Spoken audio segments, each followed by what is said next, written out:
नमस्कार, खबर गांव शहर बुलेटिन में आप सभी का बहुत बहुत स्वागत है। मैं आपके साथ हर्ष चौधरी और आइए बुलेटिन देखते हैं खबर गांव से लेकर शहर तक की हर एक बड़ी खबर फटाफट अंदाज में। देश में कोरोना की रफ्तार थम नहीं रही। पिछले 24 घंटे में 55,000 से ज्यादा नए मामले सामने आए और 789 लोगों की मौत हुई। वहीं कुल आंकड़ा 16,38,000 के पार पहुंच चुका है। भारत में इस महामारी से मौत का आंकड़ा 35,000 को पार कर गया। विश्व भर में इस वायरस ने 2.25 करोड़ लोगों को अपना शिकार बनाया। इसमें 6,78,000 लोग अपनी जान गंवा चुके हैं। कोरोना से जुड़े हर अपडेट के लिए आप हमारे साथ बने रहें। नेपाल ने शुक्रवार को कोविड-19 से 4 और लोगों की मौत हो जाने से मृतकों की संख्या 56 हो गई व 224 नए मरीज सामने आए। देश में इस महामारी के मामले 19,771 हो गए। हज यात्रा और ईद उल अजहा त्योहार पर इस वर्ष कोरोना वायरस का बहुत बड़ा प्रभाव है। सऊदी अरब में मक्का की वार्षिक हज यात्रा का समापन 4 दिवसीय ईद उल अजहा की 4 दिन की छुट्टी के साथ होता है, जिसमें मुसलमान पशुओं की कुर्बानी देते हैं और गरीबों का मांस वितरित करते हैं। सिंगापुर में शुक्रवार को 396 विदेशी श्रमिक कोविड-19 से संक्रमित पाए गए, जिसमें देश में संक्रमितों की कुल संख्या बढ़कर 52,205 हो गई। यह जानकारी स्वास्थ्य विभाग ने दी। देश भर में आज ईद उल अजहा यानी बकरीद का त्योहार मनाया जा रहा है। दिल्ली स्थित जामा मस्जिद में लोगों ने शनिवार सुबह नमाज अदा की। दिल्ली की जामा मस्जिद में सुबह 6:05 पर नमाज अदा की गई।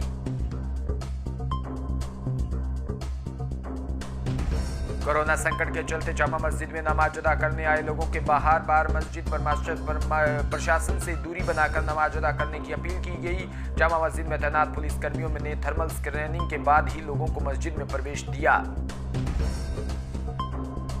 हालांकि जामा मस्जिद में नमाज के दौरान मिली जुली तस्वीरें देखने को मिली। कोरोना संकट में कुछ नमाजी सोशल डिस्टेंसिंग का पालन करते नजर आए तो कुछ उसका उल्लंघन करने में भी नजर आए।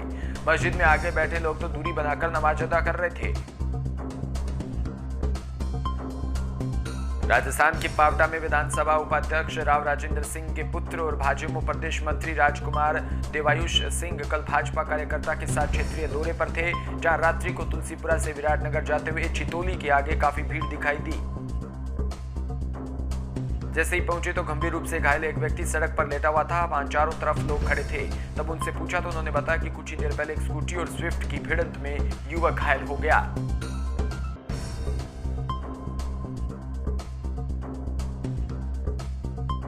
राजकुमार देवायुष सिंह ने तुरंत प्रशासन की सूचना करवाई और समय व्यर्थ न करवाते हुए घायल युवक को अपनी गाड़ी में लेटाकर विराटनगर राजकीय अस्पताल लेकर पहुंचे, जहां उनका प्राथमिक उपचार किया गया।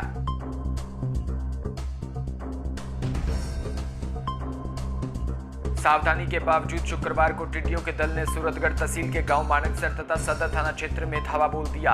ग्रामीणों के मुताबिक दोपहर के करीब लगभग 2 किलोमीटर क्षेत्र में टिड्डियों ने खेती में धावा बोल दिया। पहले से खेतों में सतर्क खड़े किसानों की टिड्डियों के सामने एक न चली। देखते ही देखते खेतों में खड़ी फसलों को टिड्डी चट कर गई। किसान ने रोते हुए बताया कि समय पर टिड्डी रोकथाम कार्यालय द्वारा सहायता न मिलने से नुकसान हुआ है। राज्य सरकार महंगे होटलों में बैठी ऐश कर रही है, जबकि सबका पेट भरने वाला किसान खेती में भारी दोपहरी में टिड्डियों के पीछे थालियां, पीपे तथा ट्रैक्टर का साइलेंसर बजाते हुए दौड़ रहा है, लेकिन अपनी आंखों के सामने भूमिपुत्र मेहनत से उगाई फसल को बर्बाद होते देख रहा है। विजयनगर थाना पुलिस की एक बड़ी कार्रवाई। विधवा महिला से धोखाधड़ी व जालसाजी से चेक प्राप्त कर उसमें से 20 लाख रुपए की राशि कुटरचित कर भरने के मामले में विनोद नागोरी को गिरफ्तार किया।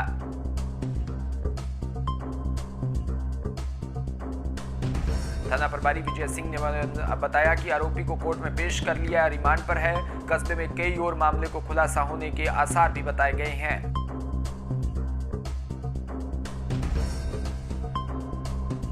कोटपुतली उपखंड अधिकारी सुनीता मीणा ने कोटपुतली के अतिक्रमण हटाने के बाद शुक्रवार को पावटा पंचायत समिति के अधिकारियों की एक बैठक लेते हुए कहा कि सभी अधिकारी अपने अपने विभाग की जो समस्याएं हैं उनको जल्द से जल्द निस्तारण व दुरुस्त करें।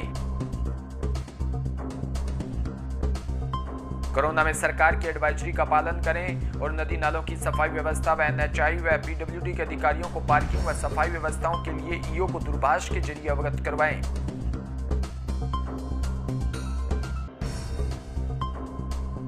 वहीं कस्बे का दौरा कर व्यवस्थाओं की समीक्षा भी की गई। शुक्रवार को एसडीएम मीना ने पुलिस जाब्ते के कस्बे का दौरा किया। इस दौरान प्रेम कटला सुभाष चौक पर दुकानदारों द्वारा किए गए अस्थायी अतिक्रमण को हटवाया गया। इस समय कस्बे में अतिक्रमण की वजह से हालात यह हो गई है कि लोगों का पैदल निकलना भी मुश्किल हो गया। सुभाष चौक पर दुकानदारों ने आधी सड़क पर कब्जा जमा लिया और सुभाष चौक के दोनों तरफ दुकानदारों के अतिक्रमण की वजह से निकलना मुश्किल हो रहा है। रामदेवरा में राजकीय हॉस्पिटल में कार्यरत रमेश का रिटायरमेंट 36 साल बाद हुआ। सरकार में दी गई सेवाओं के उनका कार्य मुक्त कर दिया गया। 36 साल में इन जगहों पर सेवाएं दी, जिसमें जैसलमेर, देवीकोट, पोखरण और रामदेवरा है। आज सरकार ने कार्य मुक्त कर बाबा रामदेव जी के कर्मस्थली से रिटायरमेंट हुए तो बाबा की पवित्र नगरी था रामदेवरा में हॉस्पिटल जैसे विभाग में सेवा करने का अवसर मिला था। उस अवसर में सेवा में कभी पीछे नहीं हटे और हमेशा आने वाले मरीजों के साथ भी घर जैसा व्यवहार किया। सिरोही के जवाल में आने वाले त्योहारों को मद्देनजर पुलिस थाना बरलूट में थानाधिकारी मनीष सोनी के नेतृत्व में सीएलजी सदस्यों की बैठक सोशल डिस्टेंसिंग के साथ रखी गई,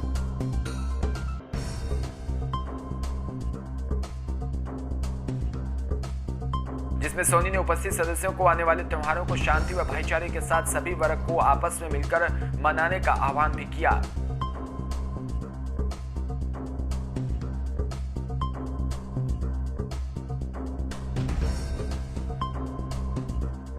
वहीं कस्बे में शांति व्यवस्थाओं के लिए बरलूट थानाधिकारी व जवाल चौकी प्रभारी सपाराम राणा के साथ पुलिस ने फ्लैग मार्च भी निकाला।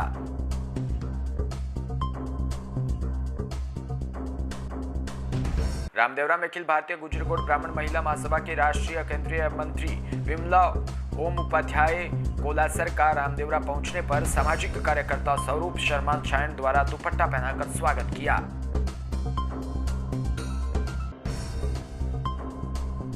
विमला ओम उपाध्याय महिला शिक्षा उत्थान को लेकर बेटी बचाओ बेटी पढ़ाओ को लेकर सक्रियता से कार्य कर रही है। अखिल भारतीय गुजरकोट ब्राह्मण महिला महासभा में बीकानेर क्षेत्र के सक्रिय महिला को मंत्री पद पर मनोनीत किया। उपाध्याय ने बाबा रामसा पीर की समाधि के बाहर से दर्शन किए और प्रदेश में शांति की कामना भी की। कार्यक्रम में जसराज जाजरा, नाथमल खींचा, नंदकिशोर उपाध्याय, सोनू उपाध्याय, शिवानी उपाध्याय सहित सभी मौजूद रहे।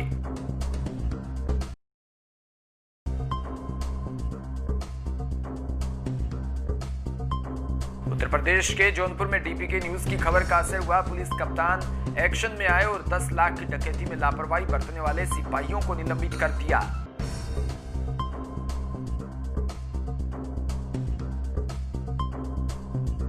तो वहीं जांच में मिलने वाले और पुलिस पर भी कार्रवाई हो सकती है। मामले की जांच एसपी देहात को सौंप दी गई है। लेकिन सबसे बड़ा सवाल, क्या निलंबन से खत्म हो जाएगा उत्तर प्रदेश का अपराध? फिलहाल इस बुलेटिन में इतना ही और तमाम खबरों के लिए आप जुड़े रहिए हमारे साथ। नमस्कार।